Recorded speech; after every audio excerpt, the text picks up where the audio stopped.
Une berline GT avec 816 km d'autonomie et des poignées de porte affleurantes pour 21 000 $. Ce n'est pas une faute de frappe. Avant d'entrer dans les chiffres, laissez-moi vous donner 30 secondes de contexte, parce que je pense que beaucoup de spectateurs occidentaux passent complètement à côté de cette marque. Lynk & Co fait partie de l'empire Geely, la même maison mère que Volvo, Polestar et Zeekr. Autrement dit, quand ils construisent une berline haut de gamme, ils ne partent pas de zéro dans un garage. La Lynk & Co 10, c'est essentiellement un restylage orienté performance de la Z10, et elle vient d'être mise en prévente en Chine à partir de 20,99 yuan, soit environ 21 000 $ au taux de change actuel.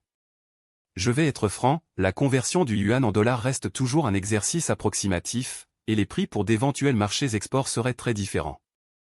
Mais même en doublant ce chiffre pour l'Europe ou les États-Unis, on parlerait quand même d'une jetée de luxe à 40 000 $ avec des specs qui feraient rougir des voitures 2 fois plus chères. À mon avis, c'est exactement le genre de voiture que les médias occidentaux écartent trop vite, simplement parce que le badge ne leur est pas familier. Parlons chiffres, parce que c'est là que ça devient vraiment enthousiasmant et un peu difficile à croire. La version haut de gamme de la Lynk & Co 10 affiche une autonomie de 816 km selon le cycle d'homologation chinois CLTC. Le CLTC est plus généreux que le cycle EPA utilisé aux États-Unis ou que le standard WLTP en vigueur en Europe. J'ai déjà dit sur cette chaîne qu'il faut mentalement retrancher environ 20 à 25% au chiffre CLTC pour avoir une idée de l'autonomie réelle. Même en tenant compte de ça, on se retrouve avec une autonomie réelle de plus de 600 km, soit environ 375 miles. C'est tout à fait compétitif face à une Tesla Model S long range, qui coûte largement plus de 80 000 $ aux États-Unis.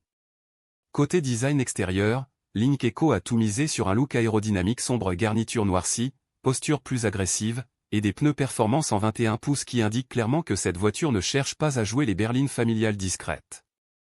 Le détail que je trouve le plus révélateur ? Les poignées de porte mécaniques dissimulées. C'est un choix stylistique qui traduit une vraie confiance en soi. On ne fait ça que lorsqu'on est sérieux dans sa volonté d'affirmer une identité visuelle forte, et ça place cette voiture dans la même conversation que la Porsche Taycan ou la Model S, des voitures qui coûtent 3 à 4 fois plus cher. À l'intérieur, on trouve un habitacle premium avec revêtement souple, un système audio Harman Kardon, et des sièges arrière avec chauffage et massage. Soyons honnêtes, je ne m'attendais pas à un tel niveau de finition à l'arrière pour ce prix. Ça, je ne l'avais pas vu venir. Permettez-moi de tempérer mon propre enthousiasme une seconde, parce que je pense que le cadrage, tueur de Tesla, est à la fois utile et dangereux. Utile, parce qu'il donne aux audiences occidentales un point de repère.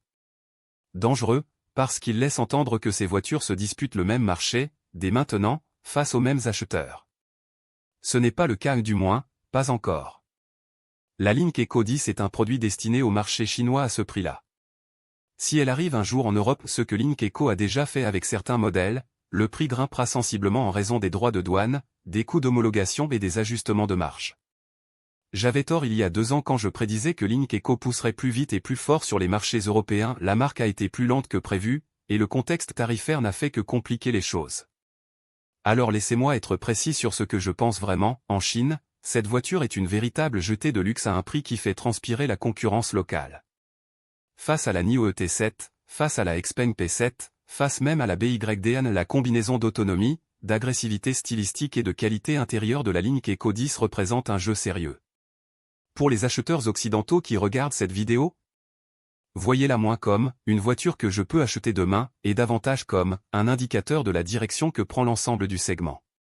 Parce que quand ce niveau de spécification coûte 21 000 $ en Chine aujourd'hui, ça vous dit quelque chose d'important sur les pressions tarifaires qui vont peser sur le marché mondial du véhicule électrique dans les 3 à 5 prochaines années. Voilà où j'en suis.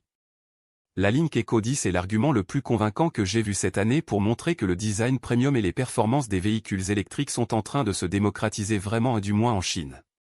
Si je cherchais une voiture sur ce marché en ce moment, je pense qu'elle figurerait en bonne place sur ma liste restreinte. L'esthétique jetée tout en noir est affûtée sans tomber dans le caricatural, l'autonomie annoncée de 816 km reste impressionnante même en appliquant le coefficient de réduction CLTC, et l'habitacle siège massant, Harman Kardon, matériaux haut de gamme, dépasse largement ce que le prix laisse supposer. Ce que j'ignore encore, et je tiens à être clair là-dessus, c'est comment elle se comporte réellement sur la route. Les chiffres sur le papier, c'est une chose. Que ces pneus performance en 21 pouces offrent une vraie expérience jetée engageante ou qu'ils se contentent de faire de l'effet, ça, Je ne peux pas y répondre avant que quelqu'un l'ait prise en main et que de vraies données d'essai soient disponibles. Je voudrais aussi voir les chiffres d'autonomie WLTP ou en conditions réelles avant de m'emballer. Mais comme déclaration d'intention?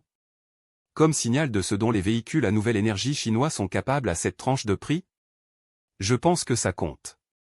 Vraiment.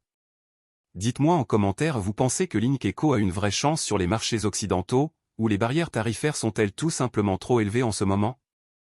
Je suis sincèrement curieux de connaître votre avis. Si ce type d'analyse approfondie sur les véhicules électriques chinois vous est utile, abonnez-vous, j'en publie une chaque semaine.